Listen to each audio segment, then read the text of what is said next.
तीसरे पारे में दो हिस्से हैं, सूरह बकरा का आखिरी हिस्सा और सूरह आले इमरान का इब्तिदाई हिस्सा।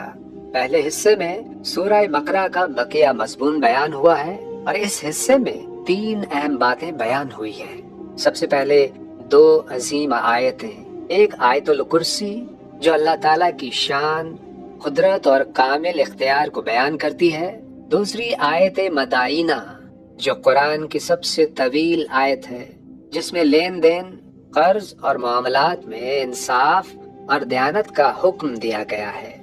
दूसरी बात 2 नबियों के वाकयात। पहला वाकया हजरत इब्राहीम अलैहिस्सलाम का वाकया है, जिसमें हजरत इब्राहीम अलैहिस्सलाम की नमरूद से अल्लाह की वहदानियत पर बहस और मुर्दों को जिंदा करने की कुदरत को देखने की दुआ बयान हुई है। दूसरा वाकया हजरत उज़ैर अलैहिस्सलाम का है कि अल्लाह ताला ने उन्हें 100 साल के लिए मौत दी, फिर दोबारा जिंदा किया ताकि क़यामत पर यकीन वाज़े हो जाए। तीसरी अहम बात अल्लाह ताला वाज़े फरमाते हैं कि सदका देने से माल घटता नहीं बल्कि बढ़ता है, और सूद बज़ाहिर नफा देता है मगर हकीकत में तबाही का सबब बनता है। दूसरा हिस्सा। पहली बात सूरह आले इमरान का इब्तिदाई मज़मून। यहाँ सबसे पहले कुरान की हक्कानियत बयान की गई है और अहले किताब से गुफ्तगू की गई है। दूसरी बात फिर अल्लाह की कुदरत के 4 अजीम वाक़यात बयान हुए हैं।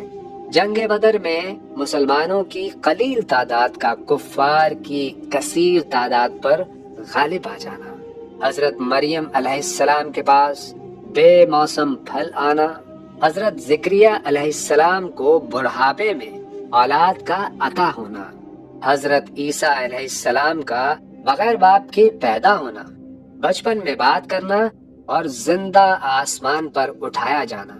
तीसरी बात मनाज़िरा, मुबाहिला और मुफाहिमा।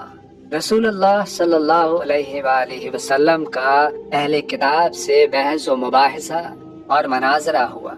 फिर मुबाहिला की दावत दी गई कि दोनों फरीक अल्लाह से दुआ करें कि झूठे पर लानत हो। जब वो तैयार ना हुए तो मुफाहिमा हुआ, यानी सबको एक मुश्तरक बात की दावत दी गई।